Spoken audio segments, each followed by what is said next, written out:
ఏ మా టీం గురించి 330 మనలన్నలో చెప్తున్నా. ఇక కిస్మిస్ గాడు ఈరోజు మ్యాచ్ మిస్ కాలే. కానీ జరంత సెంచరీ మిస్ చేసుకున్నా. ఇక లేదంటే ఈరోజు కాటేరమ్మ కొత్త కిరీటం నా పేరు మీద ఏపిస్తుండే. ఇక పక్కా ఎట్లా ఏపిస్తుండే.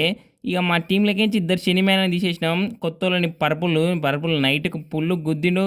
ఇక కావ్యాక స్టేడియం సందులోకించి పోయి బయటికి వెళ్ళి వచ్చి సాయి వైన్స్ కాడు 100 పేపర్స్ ఫుల్ బాటిల్ తెచ్చిచ్చింది. పుల్లు గుద్దిండు.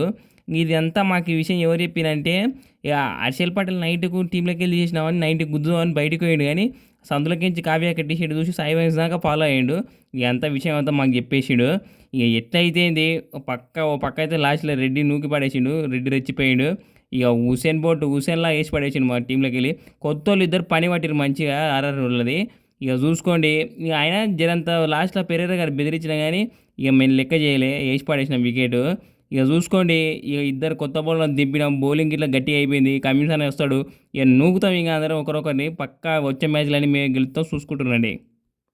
భయ ఐపీఎల్లో జరిగే అన్ని మ్యాచ్లకు జెన్యున్ ప్రెడిక్షన్ క్రిక్ బస్ గురు టెలిగ్రామ్ ఛానల్ చెప్తుంది. ఇక రేపటి మ్యాచ్ ఏది గెలుస్తుందో కూడా తెలుసుకోనికే ఇక టెలిగ్రామ్లో జాయిన్ కాండి. ఓన్లీ ప్రెడిక్షన్ మాత్రమే ఉంటుంది. లింక్ కామెంట్ బాక్స్లో ఉంటుంది. జాయిన్ కాండి.